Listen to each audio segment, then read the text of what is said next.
Boa noite a todos, graça e paz seja com vocês. Tenho que repetir o que foi dito segunda-feira, somente por todo mundo, que realmente a gente vem aqui em temor e tremor. Não interessa quantas vezes você tenha falado em público, quando se trata da palavra de Deus, a responsabilidade é imensa. Estamos falando da palavra de Deus para o povo dele, e isso é um peso que realmente vem sobre nossos ombros. Além disso, o fato de estar falando com esse título, que é outro peso, né, Betânia? Professor. O pessoal, quando é aluno, pode errar ali, errar aqui, tem um nervosismo. Ninguém liga, é aluno. Mas o professor não tem esse direito. Gente, nós continuamos sendo alunos. Aliás, no dia que um professor deixar de ser aluno, ele deixou de ser professor. Também nervoso porque tenho aqui ladeando comigo dois homens que eu conheço há alguns anos e a quem eu respeito, admiro e tento seguir os passos. Acho que vale a pena seguir seus passos. Pastor Rui, que acertadamente ficou na abertura, né? Que é o cartão de visitas. E no final, o meu pastor, o pastor da minha igreja, pastor Misael, vai estar fechando este evento. Então, assim, é tipo a sobremesa. É aquilo que quando termina, é aquilo que fica com sabor na sua boca. Então, graças a Deus, eu fiquei no meio, né? Então, eu acho que não vou decepcionar. Os dois certamente vão dar o real peso desse evento. E eu vou tentar, de alguma forma, aqui contribuir com a vida de vocês, com esse assunto que não é tão simples. Ele é só metade do Novo Testamento, é só 13 cartas de Paulo, mais da metade de Atos, que você tem que observar para poder falar da filosofia de ministério do apóstolo Paulo. Mas me permito ainda dizer de duas alegrias. A primeira alegria é a presença da minha mãe, que já esteve aqui na segunda-feira também. Minha irmã, Jane, também uma das minhas irmãs, que está aqui também presente. Não, espero que não por mim, espero mesmo que não por mim, mas pela palavra do Senhor. E também muito me alegra a presença da minha esposa, Simone, e da minha pequenininha, Cie, minha moreninha. Bem, a filosofia de ministério do apóstolo Paulo. Abra comigo Efésios, capítulo 4. Eu não vou fazer uma pregação expositiva, aliás, não perca sexta-feira, a professora Valquíria vai nos falar sobre pregação expositiva. Eu espero de jeito nenhum perder. Não posso perder. Efésios capítulo 4, versículo 11 ao 16. Quero ler esse texto para a gente iniciar fazendo uma leitura bíblica. Me permitam já iniciar. E ele designou alguns para apóstolos, outros para profetas, outros para evangelistas e outros para pastores e mestres, com o fim de preparar os santos para a obra do ministério, para que o corpo de Cristo seja edificado, até que todos alcancemos a unidade da fé e do conhecimento do Filho de Deus, e cheguemos à maturidade, atingindo a medida da plenitude de Cristo. O propósito é que não sejamos mais como crianças, levados de um lado para o outro pelas ondas, nem jogados para cá e para lá por todo o vento de doutrina e pela astúcia e esperteza de homens que induzem ao erro. Antes, seguindo a verdade em amor, cresçamos em tudo naquele que é a cabeça, Cristo. Dele, todo o corpo, ajustado e unido pelo auxílio de todas as juntas, cresce e edifica-se a si mesmo em amor, na medida em que cada parte realiza a sua função. Ok. Feito uma pesquisa fizeram um questionário de pesquisa com vários pastores. Nessa pesquisa teve algo que me chamou muito a atenção, foi a resposta à primeira pergunta de um jovem pastor. Perguntavam nessa primeira pergunta: por que você se tornou pastor? Esse jovem pastor disse que foi assim o seu processo de encaminhamento para o ministério. Ele, desde criança e adolescente, morava do lado da casa do pastor dele. E ele via qual era a rotina do pastor dele. O pastor acordava às 10 horas da manhã, tomava café, aí assistia um pouco de TV, né? Aí assistia um pouco do jornal, depois almoçava, tirava um cochilo, à tarde ia passear com a mulher, com os meninos. À noite, quando tinha culto, às vezes ele dirigia o culto, às vezes não, às vezes pregava, às vezes não. Era uma palavrinha assim, 15, 20 minutos. Geralmente só pregava mesmo no domingo. E mesmo assim algo do mesmo tipo. E ele pensou o seguinte, escrevi aqui para não esquecer. Achei que era um trabalho com bom rendimento e quase nenhum esforço. Essa era a visão de ministério desse homem, que se espelhou na visão de ministério de um outro pastor. E então temos aqui 2 gerações de pastores inúteis, figurativos, quando não um peso para a igreja e um atrapalho para o evangelho. Então tem algumas questões que eu quero considerar inicialmente. Primeiro, quando falamos do ministério do apóstolo Paulo, o seu ministério, o exercício de seu ministério, ele serve de parâmetro, de exemplo, de modelo para qualquer outro ministério. Mas quando nós observamos e resolvemos e viemos então falar de filosofia de ministério do apóstolo Paulo, não podemos olhar só como Paulo fez, como Paulo encaminhou seu ministério, mas também o que ele disse acerca de ministério, porque ele também deu orientações para outros que tinham também o encargo, ainda que não o encargo de apóstolo propriamente dito, mas se nós observarmos bem, ainda que numa dimensão maior, os apóstolos eram pastores. É claro que Paulo, por exemplo, não costumava ficar muito tempo em algum lugar, embora tenha ficado quase 2 anos em Éfeso, ficou um tempo em Tessalônica, passou ainda mais tempo em Corinto, mas o costume dos apóstolos, ou pelo menos de boa parte deles, era anunciar o evangelho, especialmente onde não tinha sido pregado, mas também agiam como pastores e orientavam os pastores. Então temos 2 coisas: primeiro, o exemplo do próprio ministério de Paulo, e em segundo lugar, o que Paulo disse sobre ministério. E ainda, o que Paulo diz acerca de ministério não é mera opinião. Esta é a minha posição. Não é mera opinião, mas é palavra inspirada de Deus. Eu vou pela ortodoxia. Eu acredito que o que Paulo disse tem validade para toda e qualquer igreja. Toda e qualquer igreja, em qualquer lugar e em qualquer época, quando olha o texto de Paulo, deve ter nele realmente o guia do próprio Deus. Nas palavras de Paulo, deixando ele falar em 1 Tessalonicenses 2,13. Ao receberem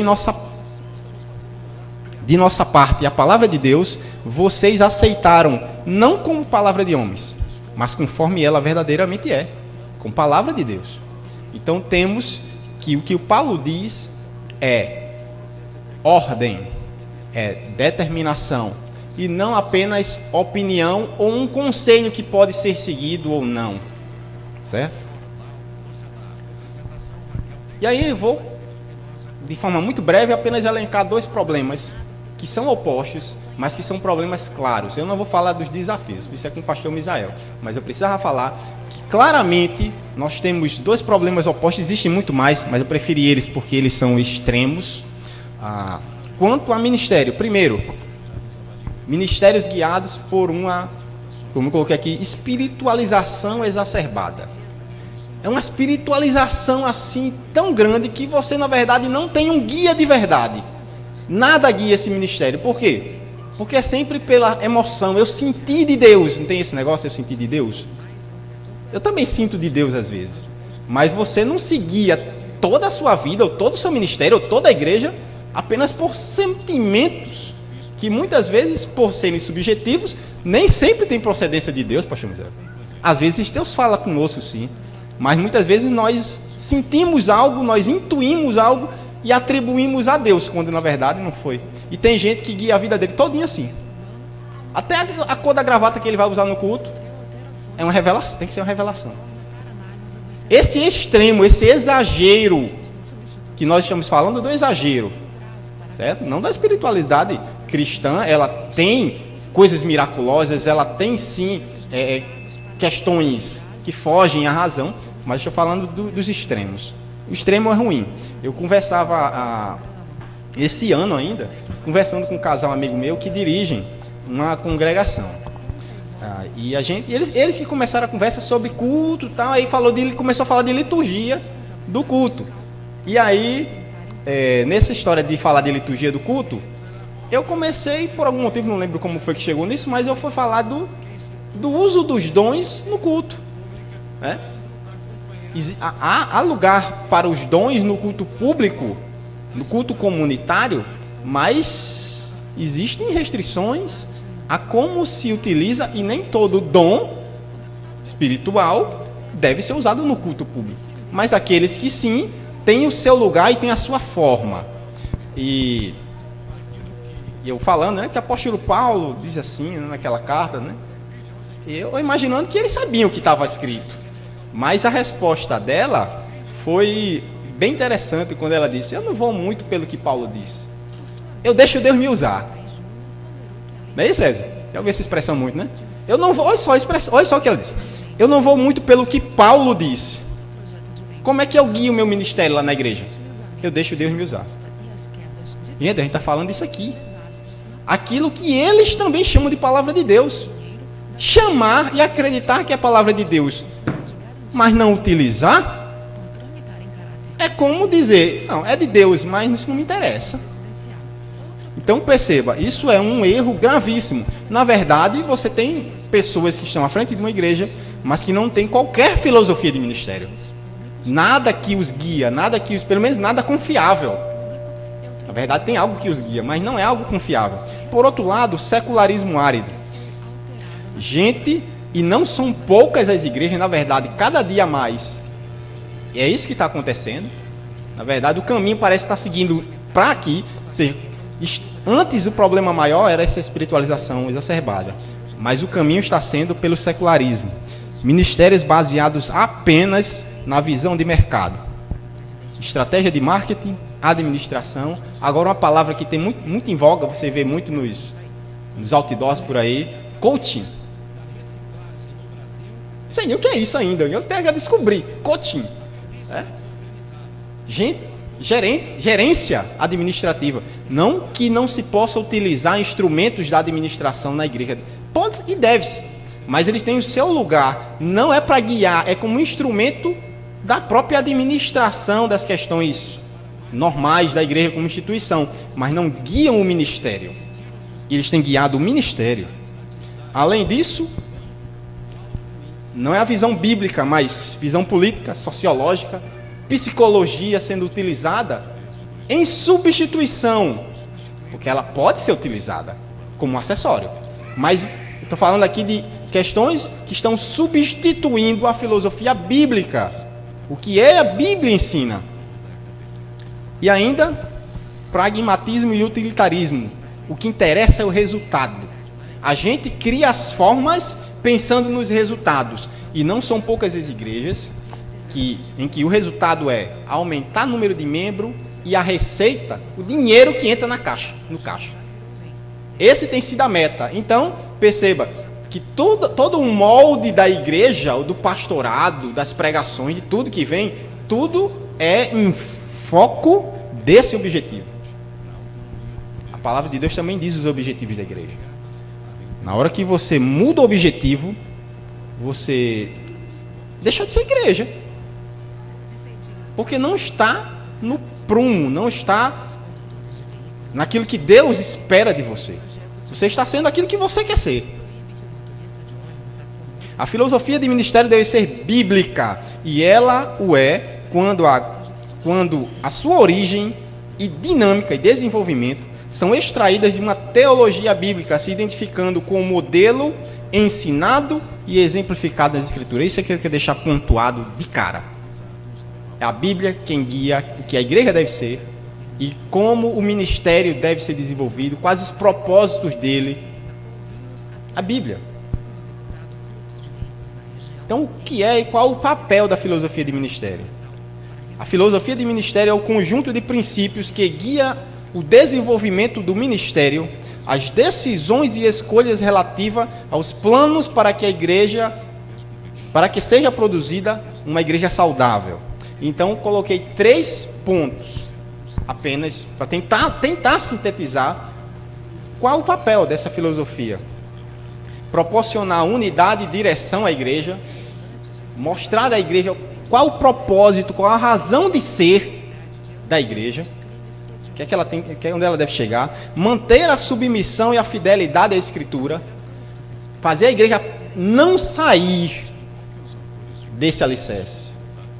E, em terceiro lugar, ajudar a delinear os parâmetros de diagnóstico das prioridades, isto é, determinar o que é importante e a gradação das importâncias das atividades da igreja.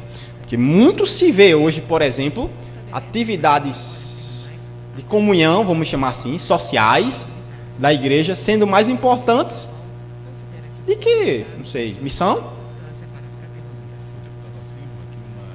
Ou, vamos colocar aqui. Vamos deixar por esse aqui, porque eu ia dizer um negócio, mas podia ferir demais. Vamos deixar quieto, certo? Então, ajustar as prioridades, o que é mais importante para a igreja. Atividades sociais são muito importantes, mas em determinadas circunstâncias, pode ser que ela não devesse ser exercida naquele momento. Que tem alguma coisa que essa igreja precisa fazer, que por hora, pelo menos, é mais importante do que fazer uma reunião de jovens. Determinar as prioridades. A filosofia de ministério são os princípios que nos levam a fazer o que fazemos, da forma com que fazemos e pelos motivos corretos. Portanto, a Bíblia determina o que a gente deve fazer, como a gente deve fazer isso e quais as motivações corretas para se fazer. Porque a gente pode fazer algo certo pelas motivações erradas. O algo certo pelas motivações erradas se torna algo errado. Alguém querer se tornar pastor pensando no salário. E até ser um bom pastor.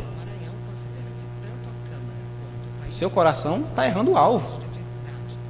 Então, fazer as coisas certas, da forma certa e pelas motivações corretas. Essas 3 coisas não se pode abrir mão. Além disso, devo destacar aqui também, e quando eu falo que existem, portanto, normatização, a ordem de Deus, determinação de Deus, para o que a gente tem que fazer, como a gente tem que fazer e quais as motivações corretas, eu não estou dizendo que não haja certas questões que sejam subjetivas à igreja local. Existem princípios que são absolutos para todos, em todos os lugares, onde quer que haja uma igreja. Mas há questões que são secundárias também. Por exemplo, lá na nossa igreja, né, pastor Moisés? Quase todo mundo é de fora do bairro. Então, isso vai implicar numa forma de ser igreja, talvez diferente daqui da Missão de Cidade da Esperança, onde pode ser que todo mundo seja do bairro. Por exemplo, o evangelismo não pode ser igual. Não tem como ser. Como é que você reúne essas pessoas? Uma frequência de culto. Como é que você vai ter 5 cultos na semana? Um vindo de Parnamirim, outro vem lá da Zona Norte, outro vem... Então, percebe? Estamos falando de questões que são secundárias. Essas questões eu não estou tratando aqui. Essas questões, e a gente vê muito, a maneira como Paulo escreve uma carta para uma igreja é diferente de como ele escreve para outra igreja. Os problemas são diferentes. As orientações que ele precisa dar, existem aquelas que são para todos, existem aquelas que são para eles. Então, quando eu falo de filosofia de ministério, eu falo daquela filosofia que Paulo diz, que abrange toda e qualquer igreja. E aí, eu trato, antes de entrar no ministério pastoral, propriamente dito, eu preciso tratar isso aqui. Isso aqui vai servir de elo do trabalho de um dos grupos aqui, inclusive, que é o grupo que está ligado à minha disciplina. O sacerdócio de todos os crentes, ou o sacerdócio universal dos santos, existe algumas maneiras de dizer. O que se vê hoje, muitas vezes, às vezes é a igreja, às vezes é o próprio pastor e às vezes é o conjunto. Pastores que parecem que tem que fazer tudo. Tem que tomar todas as decisões. Tem até que decidir qual é a tinta que vai pintar a parede. Imagina as outras coisas. Eu imagino que Betânia não sabe nada sobre isso, né? Nunca viu nada sobre isso. Todo mundo espera que o pastor faça tudo. E muitos pastores esperam que todo mundo espere isso dele mesmo. Tem os pastores estrela. Ou os pastores que são aquele tipo de pessoa que é tão agitada que ele não consegue ficar parado. E aí ninguém faz nada na igreja. Ele faz tudo. Seja por uma frequência, um ritmo de vida muito acelerado, seja por orgulho, pedância, seja por que motivo for, é sempre ruim quando vemos um pastor que acaba centralizando as coisas, seja porque a igreja força ele a isso, seja porque ele deseja. E é o que mais a gente vê. Não é assim que a Bíblia ensina. A Bíblia diz que todo crente é um sacerdote, todo crente tem um serviço a prestar a Deus. E é isso que foi, inclusive, vemos que isso está em Efésios, quando a gente leu agora, que todo crente seja um instrumento afiado na mão de Deus, que todo crente seja um membro ativo, seja ele que tipo de membro for, assim como os membros do corpo, todo ele tem que ser funcional. Então, veja o que Lutero diz: servir a Deus não se restringe a 1 ou 2 trabalhos, nem se resume a 1 ou 2 chamados, mas está presente em todos os trabalhos e todos os chamados. Inclusive, ele trata aqui até mesmo de profissões. Ele diz que o advogado serve a Deus na sua profissão, quando tenta fazer justiça. Mas falando de âmbito de igreja, também é verdade. Todo crente recebeu o dom espiritual. É sobre isso que vai se tratar uma das apresentações do grupo. Todo crente recebeu o dom espiritual. Todo dom é relevante e todo crente é convocado, não é opcional. Todo crente é convocado por Deus para exercer o seu dom. E exercendo o seu dom, o corpo de Cristo é edificado. Então veja, todo crente é chamado para ser discípulo, para ser servo. Todo crente é chamado para fazer parte do corpo de Cristo. Mas no corpo de Cristo todos são iguais. Todos, sem exceção. Não existe superior, não existe chefe. E a filosofia de muitos ministérios tem sido essa: o pastor é o chefe da igreja. Muitos pastores mandam e desmandam. Há denominações inteiras que funcionam assim. Quando é um homem de Deus, ainda vai lá. Ainda nem assim está errado. Mas quando é um homem de Deus, vai lá. E quando não é? Qual o estrago? Qual o limite de estrago que um homem desse pode fazer? Quantos pastores não são nem crentes de verdade? Estão exercendo ministério e têm poder sobre as pessoas. Isso é muito perigoso. Jesus mesmo disse que não existirá chefe, rei, dirigente entre vocês. Não. Todos vocês são iguais. Todos vocês são chamados apenas a uma coisa: a lavar os pés dos outros. Esse é o chamado de vocês. Servir os outros, não dar ordem aos outros. No entanto, Deus designa funções específicas para cada um dentro do corpo de Cristo. E como diz Paulo em 1 Coríntios, cada um permaneça na vocação em que foi chamado. Vejam só, quando eu digo que não existe chefe, que não existe nada, que todo mundo é igual, eu não estou dizendo, eu estou falando da natureza de cada um. Todos nós estamos no mesmo patamar. Eu não costumo me admirar com muita coisa, não. Por pior que seja, que alguém diga ou faça, eu não costumo me admirar. Mas teve uma vez que eu estava ouvindo na igreja uma pregação de alguém de fora e decidi, eu me admirei. Um rapaz veio pregar, alguém que há pouco tempo tinha sido, não sei se chama consagrado, mas colocar consagrado auxiliar de trabalho. Também, se você não sabe, não me pergunte o que é isso. Eu não sei, na Bíblia não está. Auxiliar de trabalho. E ele disse assim, contando uma história em que ele conversava com outro irmão do ministério. Entenda, ministério quer dizer aquele povo que senta na parte mais elevada da igreja. Aquelas pessoas que sentam ali é chamado ministério. Pois eu quero entrar aqui, o que é ministério? E ele disse assim, na sua expressão, eu não lembro direito o que foi que ele estava falando, mas uma expressão que ele usou marcou minha mente até hoje. Estava conversando com o irmão lá e tal, ele disse, porque os irmãos lá de baixo, isso marcou feito ferro quente em gado, sabe, pastor? Nunca mais saiu da minha mente, marcou, e me dói até hoje ouvir alguém separando um cristão, linhagem, vamos chamar de protestante,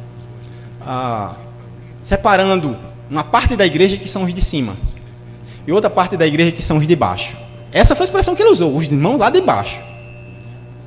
Um jovem com a mentalidade de que os que estão aqui em cima são um povo diferenciado dos que estão embaixo. O povo aqui de cima é quem manda, é quem leva, é quem diz, é o povo mais perto de Deus porque está alguns centímetros acima do chão, e os irmãos lá de baixo é o povo comum. Sacerdócio universal dos santos nos lembra que todo crente é igual e não existe ninguém na igreja que está acima do outro. Ninguém. Só existe uma divisão, cabeça e membro. Não tem pescoço. Cabeça é Cristo. Todos os outros são membros. Mas Deus chamou cada membro a uma função. Cargo, não esqueça essa palavra cargo. Nos chamou a funções diferentes no corpo. Cada um exerce sua função e todos são como um conjunto de ferramentas que você precisa ter todas. E todas servem para alguma coisa. Então, o que é ministério? Serviço. Ministério é serviço. O que é um ministro? Um servo. Só isso. É isso que Paulo coloca. Paulo, Pedro. Às vezes Paulo precisa defender seu ministério. Mas vamos ver. Por causa do evangelho. Não por causa do seu orgulho pessoal. Porque o evangelho dependia muito de como ele conduzia o ministério dele. Porque se Paulo caísse, eles iam devastar e eliminar tudo que Paulo tinha ensinado, que era proveniente de Deus. Então a defesa de Paulo é do evangelho. Mas todos são servos. Em Atos 6 nós vemos esse exemplo. Os apóstolos tinham o ministério, a diaconia, o serviço da palavra e da oração.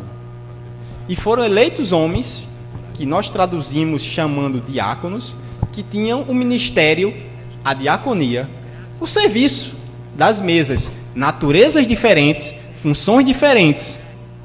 Mas os apóstolos não se colocavam acima, enquanto pessoas. Sua função era importante, sua função era de liderança, sua função era de ensino, sua função era de, no sentido humano, guiar a igreja. Mas ele, enquanto pessoas, nunca se colocaram acima de ninguém. Pedro teve que prestar contas do que fez, por exemplo. Não é? Pedro teve que prestar contas. Quando entrou na casa de um gentil, os presbíteros de Jerusalém foram tirar satisfação com Pedro. Se ele fosse maior do que eles, diriam o quê? O que é que vocês têm a ver com isso? Eu sou Pedro, meu amigo. Mas não foi o que ele fez. Ele teve que esclarecer. Por quê? Porque todos somos iguais. Não existe patamares diferentes.